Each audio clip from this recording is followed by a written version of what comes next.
Hi, um, my name is Dennis Umsatida, and for those of you who know me, you're probably looking at the title of this video and you're probably wondering, wait, Dennis, what are you talking about?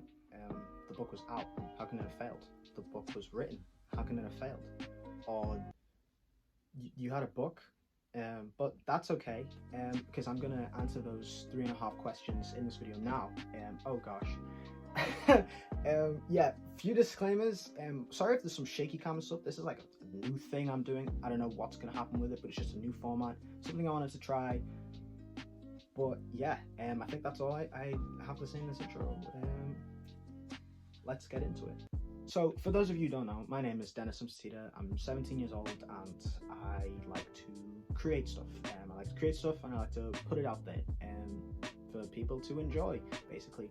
And last year, I ended up releasing a book. I ended up self-publishing a book on Amazon. It was entitled The Kids of Pine Hill.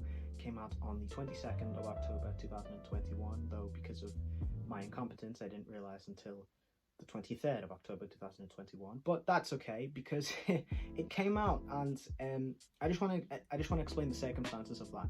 I don't want people to make the same mistakes as me. Like, say they're going on the same path, I don't want them to do what I did, basically.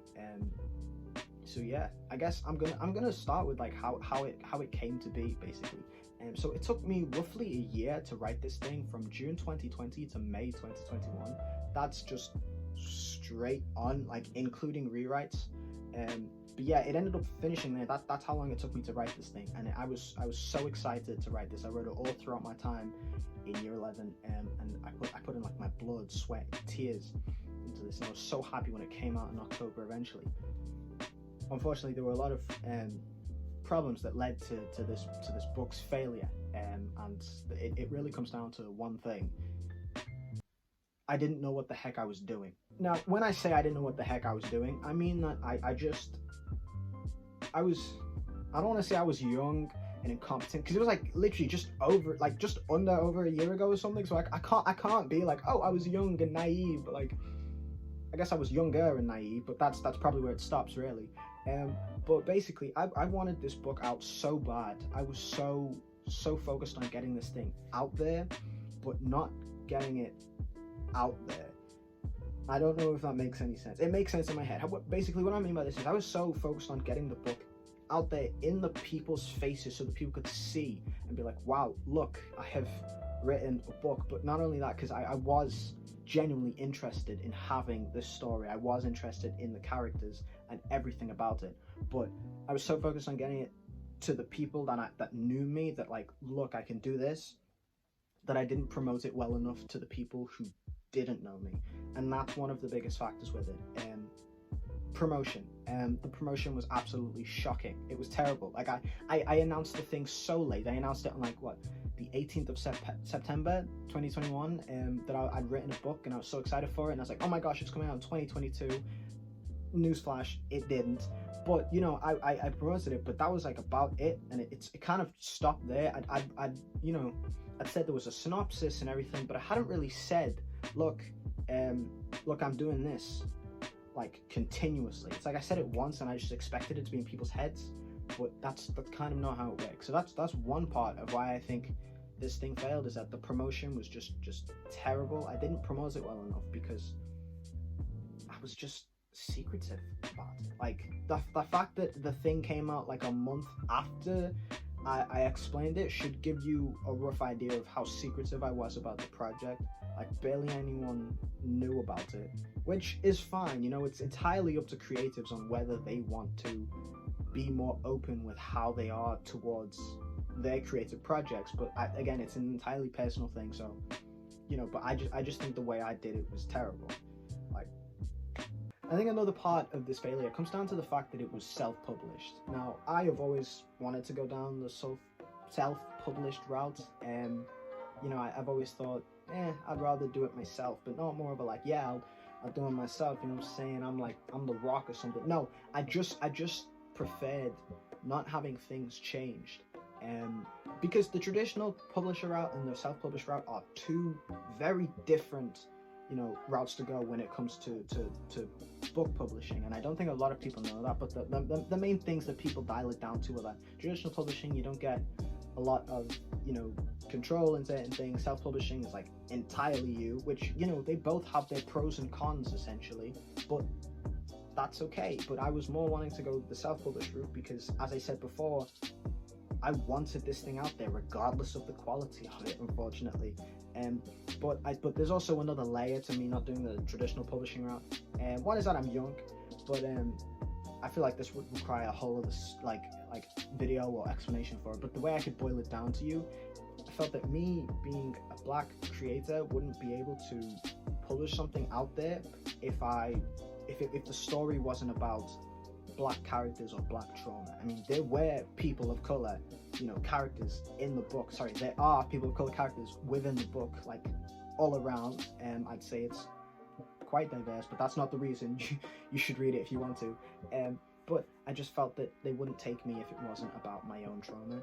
But that's the best way I can boil it down to you without, you know, going on this big long explanation about it. So that's kind of where it stops. But essentially, I went down the self-publishing route knowing that everything would be done by myself essentially, and you know, the editing and the proofreading, all this checking to get it right, to make sure that it was correct, even the cover and, you know, the synopsis, which I will admit I'm actually quite proud of, I'm not gonna lie, but everything else was, you know, all me, except the beta reading, which I actually had 3 people to do that, thankfully, and I'm very grateful that they all did that. They know who they are, so I'm thankful that they actually did that for me. But other than that, yeah, that's basically the way I did it with the self-publishing. But unfortunately, there were still, you know, misspellings, names missing, or just words crunched together because I still wanted it to be me. I wasn't proofreading everything correctly, unfortunately. So that's entirely on myself. That is entirely on myself, and I do blame myself for that, because I would say that goes towards the failure, because anyone who does eventually read it and they don't know me, I can't sit there and explain that to them. They're gonna have to sit there and read that and be like, oh, okay, so maybe this thing isn't as professional as I thought it was, unfortunately. So I'd say that also goes towards the failure. It's probably a question that some of you are asking, well, if it failed now, why don't you try to, you know, promote it towards traditional publishers now, because it's been self-published? And unfortunately, traditional publishers don't get too happy when things are self-published. They're not too fond of already self-published books that are trying to be promoted to them, because they already think, well, if it's already been published, then why should I take you in to publish you again? You know what I mean? But also with self-published books, if you've already gained an audience, they're probably more likely to want to publish it. But if you don't have an audience, they're thinking, okay, this isn't very sellable, you know? And now, the biggest part, I'd say, one of the biggest parts, unfortunately, is the length. The length of the book, which is in part of why I know that some haven't really finished it or read it, which is fine if you haven't finished it. You know, it is long, I'm not gonna lie to you, it is long, but I didn't intend for it to be that long. In fact, I kind of blame Microsoft Word for this, so thank you, Microsoft Word. But I use Google Docs with writing this, and the page is eventually led up to being 490, which, I don't know, maybe it's just me, but I thought 490 was fine. I thought 490 was okay, it would be enough. Like, you could say that's 2 books, because, you know, an average YA book could be 200, or that's like the average length of a children's book. That's like the first Harry Potter book or something. So 200, although it's nearly 500, so it's probably, you get what I'm trying to say. But, you know, I just thought, okay, 490, that's okay. But then when I was formatting the book and then I put it in, it eventually ended up being, well, you know, more. The book ended up being at least 553, from what I remember.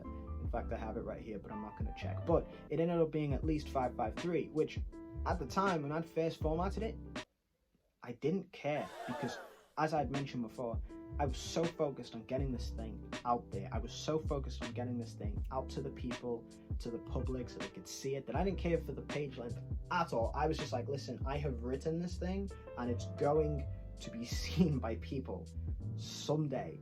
But I didn't realize that someday didn't have to be October 22nd, 2021. That someday could have been any day after that time, or in 2022 when I actually thought it was going to be released, but I was young and naive, and I just pushed it forward. So this length of 553 unfortunately stopped a lot of things, specifically sales, and people being excited to read it, but because I'd been promoting it, but then they probably saw the page length, and unfortunately they turned away from it because they saw, wow, 500, I'm fine. Now I know I could sit here and blame this on, I don't know, the economy teaching kids that reading is boring, or reading long books is boring, but long books, 500, I can't lie, that is extremely long, especially for a first book. Now this also goes hand in hand with the traditional publishers thing, in that traditional publishers, especially for the genre I'm writing, which is young adult YA, 500 is a lot, especially for a first book author. If first book authors go in with a book that has a page length that is way too long, they're not going to let you publish it. They will make you cut it down to something better. And me kind of being stubborn, but also I think staying my ground, is that I wouldn't want to cut a single thing out of this book. As much as I talk about how much it's failed, I wouldn't want to cut a single thing from this book, a single line, because I know that when I wrote it, everything matched up together in some way. Everything was connected, whether it was a small line of dialogue or a small detail on someone's clothes. It was all connected in a long thread line that if you were able to reread it, you would catch them the second time, or at least I hope you would. But I did it this way, and I'd rather have it that way instead of going to a traditional publisher and then telling me to cut the thing down by like 300 pages. Now you might be like, okay, 500 page book, cut 300 pages. Wow, you could get a shorter book, more sales, more out there. But it was written that way, and I wouldn't change it for anything, because 300 pages, can you just think of how much content, how much development, how much storytelling would be gone from that? I just couldn't live with that. I just couldn't deal with that. So that's one thing I can say on a positive note, is that it ended, I have everything that I wanted in the book that was published with it, so I can admit that. But again, I would still say that the length of it goes in due to the failure. And finally, I think this is a really small one that goes in part of the failure, is that it was high concept. Not high concept, high concept is basically you can explain the plot of something within one sentence. For example, Good Luck Charlie. In fact, most Disney Channel shows are high concept. Dog with a Blog is about a dog with a blog. Good Luck Charlie is about an older sister who makes video diaries for her younger sister so she can watch them in the future. Boom. Kicking It is about Wasabi Warriors. Yeah, but I'd say that the book was kind of high concept. It was just about a bunch of kids in high school who go through personal and academic problems together. Now, that sounds boring on the surface, but I did, release the synopsis early on, and it had character explanations and their goals and their motivations throughout the book, which I think helped, push people into wanting to read more, to wanting to read the book in general. But I think that's where it stops. There was nothing more to it. I don't think there was anything that really gave it towards the correct target demographic that I was aiming for, which are most of my friends. But in part of that, it just really didn't go well.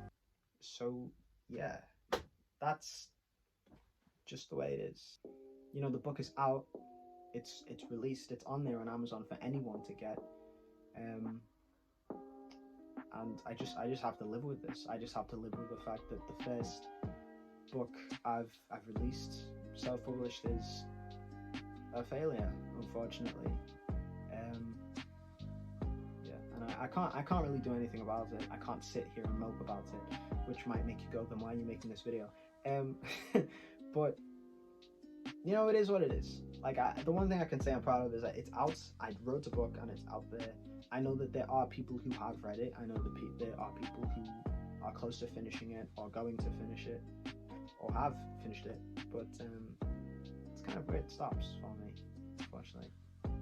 But it's fine. It is what it is. Thank you for watching this video. Seriously, it means a lot if you actually got to the end, despite the amount of edits and cuts I've probably put in this. I don't know. But I genuinely appreciate it, and I appreciate anyone out there who has taken the time to read or even buy the book. Share this video with anyone you think might be interested so that they don't make the same mistakes as me, or anyone who just wants to watch a YouTube video. You know, it's hot, it's summer, people want to chill. But again, thank you so much for watching this video. It means a lot. Until next time.